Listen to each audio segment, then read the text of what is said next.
He has power and control and is competent over all things. Not one thing, not limited things, not this problem or that problem, of all things. And if our belief is right in Allah, don't you think that it's very easy for Allah to fix this problem in your spouse? Don't you think that with love and mercy and a good word, you can correct this problem in your spouse? And we have to know how we say things. Are we offending people? You know, I received a question where somebody said that they felt that their wife was wearing too much makeup and wearing perfume and going outside, and he did not like that. And when he confronted her about that, she started to make problems about in the way he practiced Islam. My feeling is both these issues were valid. She had some issues about how he's practicing. He had some issues about her doing things that are prohibited. But how was this conversation most likely spoken? It was spoken in a negative way. It was spoken in a downward way. It was spoken in a way that you're wrong, I'm right. No, I'm right, you're wrong. When we're dealing with each other, we need mercy, we need compassion. You know, this is the reason that we were created, to have husband and wife. And we need to stop with I'm right, you're wrong, you're right, I'm wrong, this type of talk. And we need to think about how we can be successful together. Because if the basis of the marriage is to be successful and attain paradise, forget being right and me being wrong and I'm right and you're wrong. We might be judged together on this marriage. This marriage might come out as just one big record of deeds on what we did as a unit. Because Islam is one. Family is one. The Messenger sallallahu alaihi wasallam is one. The truth is one. All these things are one. And once we become a spouse, we have accepted each other and we have become one.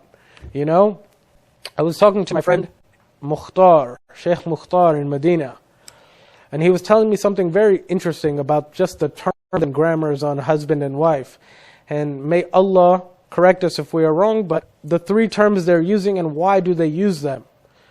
You know, there was the term zawja, there was the term imra'a, and there was the term sahibatihi. And all these terms are used for the wife, correct? The zawja was used from when the wife and the husband are on the same level of thought, the same emotion, the same feelings, and they were going as one. When somebody was mentioned as an imra'a, it was meaning they were having some type of sexual relation, but their minds, their hearts, their thinking, their beliefs were totally different.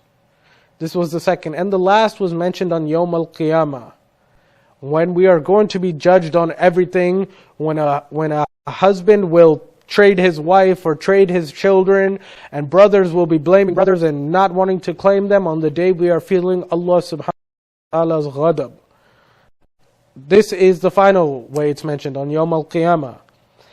And we need to strive for us and our wives and us and our partners to be on the same level of understanding, thought, focus, respect, etc.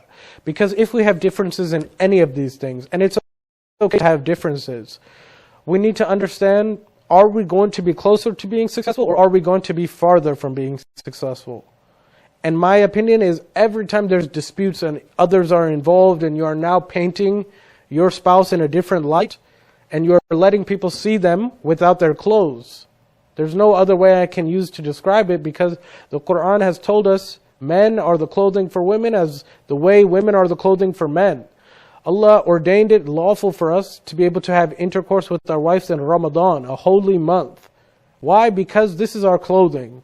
This is our honor. This is a huge, major test given from Allah subhanahu wa ta'ala to us to attain success, to attain piety, to attain patience. So we always need to think, the less people involved, the less you bring your family, your others, your friends, your other people involved into your marriage. For my belief, I believe it is best unless there is some major issue. Why do I believe that's best? Is because things can be talked out. Things can be changed with dua. Things can be changed in a means which you guys are keeping each other's shortcomings not exposed, where you're acting as clothing, where when she goes outside, she is honored. But when he goes outside, he is honored. Nobody is knowing of the problems going on. And believe me, wallahi, every family is having problems. Every two people married is having problems. But who took care of the way the others and the public viewed their partner? Are they being viewed in honor? Are they being viewed as someone who is just? Are their problems being covered like clothing would cover any weakness you would see on my body? I could have a huge scab right here and I could be bleeding. But I have my clothes on top, you would never see that. And such is with marriage. There could be this problem going on here and it is a nasty problem and it is oozing and pussing. But marriage is to be clothing, where everybody else should not be seeing what's going on. And when it comes to solving the issues, there's infinity. There's a million ways to solve the problem within the boundaries. And I want to just talk about when we accept people to be married. You know, there's a lot of famous quotes from the Sahaba, radiallahu anhu, and from the Messenger, sallallahu alaihi wasallam, about this. You know, there are quotes like, Allah forbidded prostration to anybody, and if He allowed it, He would allow prostration from the wife to the husband. Such are how grand His rights are over her. This is major. You know, we're not saying that it's allowed to prostrate, but we must recognize what kind of rights the husband has over the wife. And for her to be successful on the day of all days, Yawm al-Qiyamah, they say that if a husband was pleased with his wife, she will have an easy path to Jannah. This is how major this thing is. We're not saying who's doing right, who's doing wrong, but we have to acknowledge that once you marry somebody, you are going to be the person who raises his children. This progeny, this family, these values, only this woman is in control of. And what a grand honor, what a grand ranking Allah subhanahu wa ta'ala has given. A lot of people are looking at this in the means that only the man is having power. But think about this. Who is raising your kids? Who is going to make them who they are? Who is going to have all these decisions and responsibilities over the family? Only this woman. She will create this family in what likeness she sees fit. And this is a major honor to the women. You know, there's a whole chapter in Al-Quran Al-Azim called An-Nisa, the woman. And when I first started this journey, so many ayahs, tilka ayatil kitabi. All the grammar was women. Hadihi surah. You know, hadihi. It's feminine. It's feminine. 70% of the Quran's grammar is feminine. We have surahs like Surah Maryam. It is a woman's name and it is the title of a surah. The Quran is overly going over the secrets and the powers in femininity. You know, why are women to be covered? Why are women hidden? Why are women nisa?